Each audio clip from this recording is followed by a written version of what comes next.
বাবা মায়ের শাসন ছেলে মেয়েদের জন্য মঙ্গল, অমঙ্গল কিছু না। এই যে আমরা ছোটবেলায় দুষ্টামি করলে মার হাতে মার খেতাম, তারপর অভিমান করে ভাত না খাইলে মা কি কইতো শোনো? মা কি কইতো তুমি? ভাতও খাবি, মাইরও খাবি।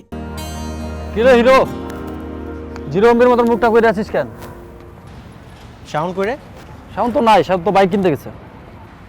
বাইক কিনতে গেছে? হ্যাঁ। মানে শালা একা একা চলে গেল, অথচ আমার কিছু জানাইলো না। আরে বেটা সারপ্রাইজ। সারপ্রাইজ মানে এটা কোন ধরনের সারপ্রাইজ? তোরে তো ঠিকই জানাইছে। আরে আমারও তো ঠিক কয় নাই, আমি তো শুনছি জারার কাছ থেকে।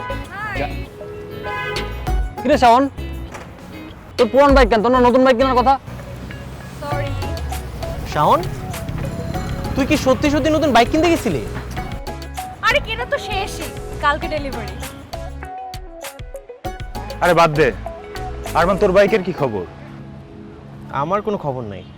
কেন আঙ্কেল রাজি হয় নাই? আচ্ছা শোন না, তুই এক কাজ কর, তুই আমাকে আঙ্কেলের কাছে নিয়ে যা, আমি সব ম্যানেজ করে দিব।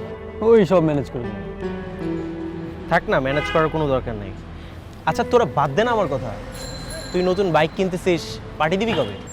পার্টি আগে কালকে বাইকটা হাতে পেয়ে নিয়ে তারপর জারারে নিয়ে আমি 2 চক্কর দিব, তারপর তোদের পার্টি দিব।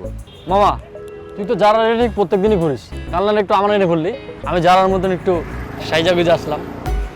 ব্যাপারটা কেমন হয় মামা? জারার মতো তুই সাজবি না? হ্যাঁ। জারার মতো সাজবি তুই জারার মতো সাজবি, জারার মতো।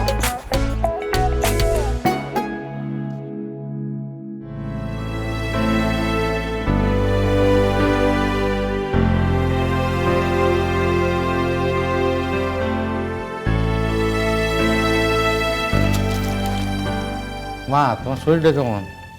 ভালো না, জানো তোমার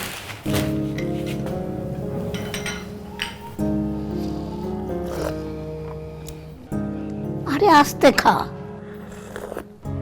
ঠোঁটটা পুড়ে যাবো তো। মা অফিসে দেরি হয়ে যেতেছে। এই আরমান আনলি কই? ওরা তো ভার্সিটিতে চলে গেছে। তাহলে টাকা নিল না যে? যেই ভয় পাইছে তোমার কাছে আসার সাহস পায় নাই। শোনো, বাবা মায়ের শাসন ছেলে মেয়েদের জন্য মঙ্গল, অমঙ্গল কিছু না। এই যে আমরা ছোটবেলায় দুষ্টামি করলে মার হাতে মার খেতাম, তারপর অভিমান করে ভাত না খাইলে মা কি কইতো শোনো? মা কি কইতো তুমি? ভাতও খাবি, মাইরও খাবি। ভাত তো খাবি, মাইরও খাবি। আর বাদান কি করতো জানো? 5 নম্বর ফুটবলের মতো শট মারত। আমগো সময় কোনো বাচ্চা কাচ্চা হারাই গেলে মায়েরা প্রথমে কাঁদতো, তারপর খুঁজে পাইলে প্রথমে মারতো 1 চর। আর প্রত্যেকটা পোলাপানের যে যেখানেই থাকুক না কেন, সন্ধ্যার আগে মগরিবের নামাজের আগে বাসায় পৌঁছতে হবে, বুঝছো? আর এখনকার পোলাপানরে কিছুতে কিছু একটা কইলেই অভিমান করে বসে থাকে, কোনো কথা কওয়া যায় না। সবই ঠিক আছে, কিন্তু তোমার মেয়ে তো বড় হয়েছে, ভার্সিটিতে পড়ে, তারে আসলে চর দেওয়াটা তোমার ঠিক হয় নাই। তাছাড়া তুমি তো এর আগে ছেলে মেয়েদের এইভাবে শাসন করো নাই। তারা যখন যা করতে চাইছে তাই করতে দিছো, যা কিনতে চাইছে তাই কিনে দিছো। সেই তুমি এখন এই শাসনটা আরো অনেক আগেই করা উচিত ছিল, এটাই বলেছি।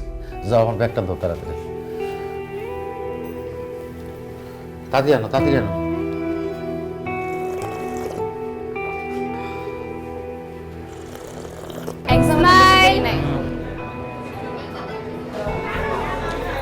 কিরে একটু পাউডার দে। দেখ এত পাউডার আমি দিতে পারবো না, এমনি পিকচার তুললে তোল, নাহলে বাদ দে। তোর কি ব্যাটারি লো? আরে তোর